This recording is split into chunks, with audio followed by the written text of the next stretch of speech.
the malted liquor? What gets you drunker quicker? What comes in bottles or in cans? Beer! Can't get enough of it. Beer! How we really love it. Beer! Makes me think I'm a man. Beer! I could kiss and hug it, Beer! but I'd rather chug it. Beer! Got my belly out to here. Beer! I could not refuse it. Beer! I could really use a beer. Beer, beer. Beer. Okay, so I got all my grains measured out. I got everything cleaned. I cleaned with Star Sand and iota 4. Got my mash stabilizer, my iodine for my starch conversion, and my digital thermometer, which is a must for temperature checks. Got my grains ready to go. Just got to hook my drill up to it,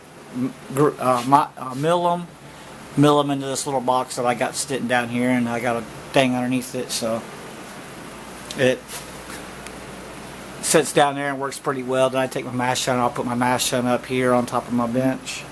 I'm going to end up drilling a hole probably right here somewhere, and that way I can set my mash tun sideways and then put the hose right down there and drain it into the bottom and have my boil pot down underneath it. So get everything cleaned up and ready to go.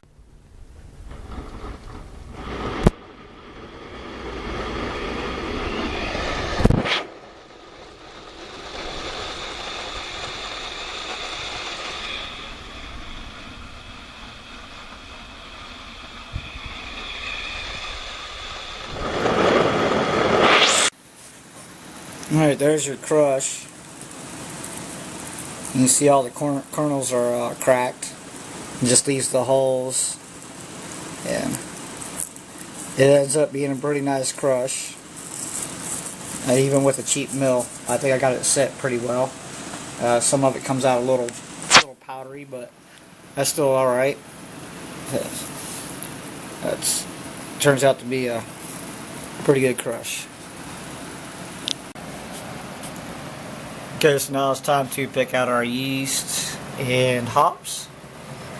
We'll go with Pearl for bittering. And I got Mount Hood, Syrian, Santiam, and Liberty. Let's go with the 6.1 Mount Hood for the flavoring, 15 minute.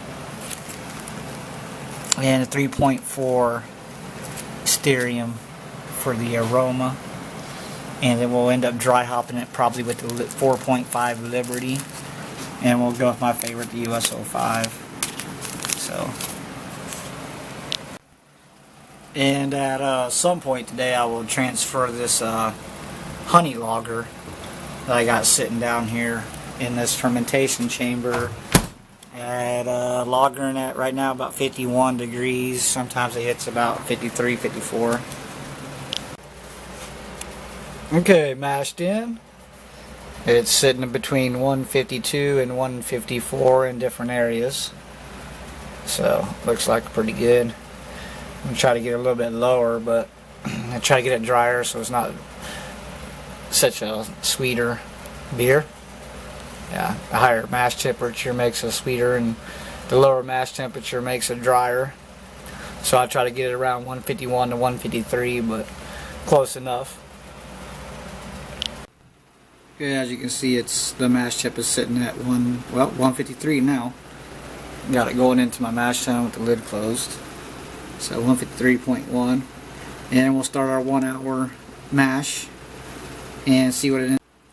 Okay, here we are at 1 hour. It looks like it's dropped about 1 degree. And we're going to do our iodine test.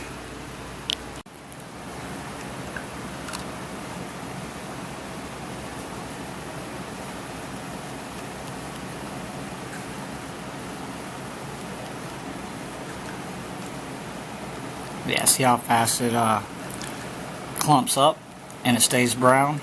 That's good. As long as it don't turn black.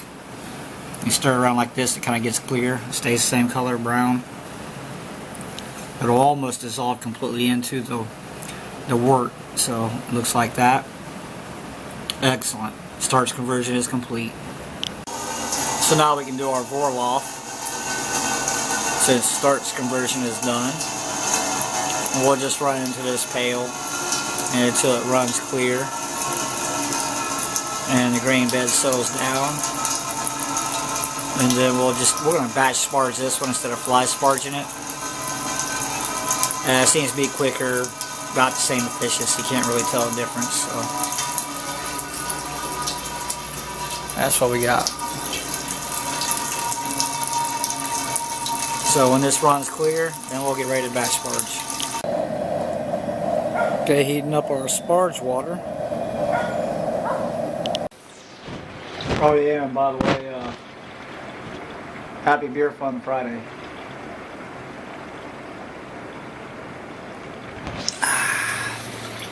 Good stuff.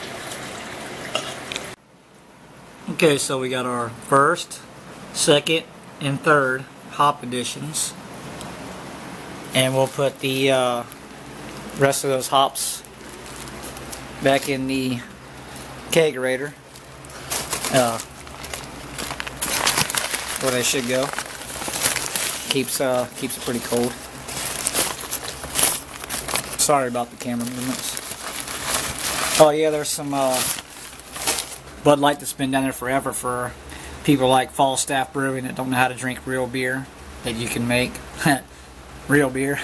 So there's just some fake beer for any of my other buddies that come over. Sometimes they don't like really craft beer, they like Bud Light shit. But oh well, that's just been in there for like 3 months now, and there's probably still 4 or 5 of them in there.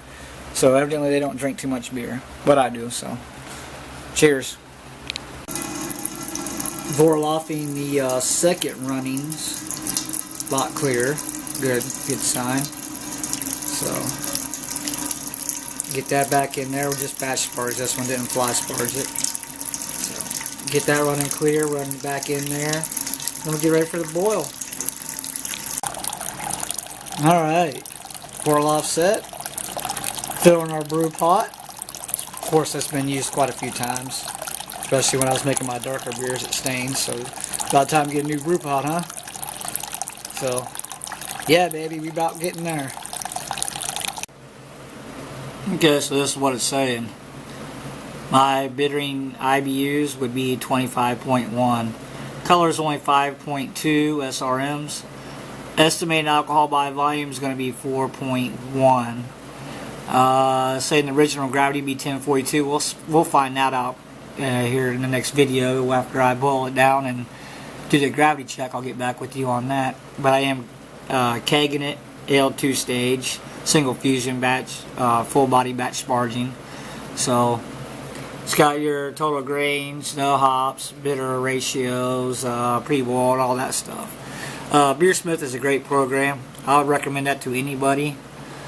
So yeah, we'll get back to you and we'll see how close the estimated original gravity at 1042 is. So far they've been dead on every time I do it, this program, but we'll find out. They could be off by a little bit. Alright, got the boil done, hops in there, in the bucket, and ready to pitch the yeast.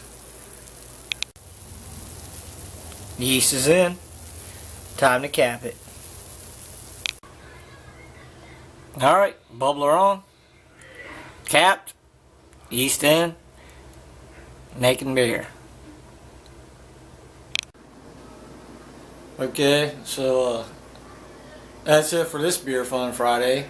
It's about to get a whole lot wilder later on, but time to get drinking, get something to eat, and cheers. Happy Beer Fun Friday.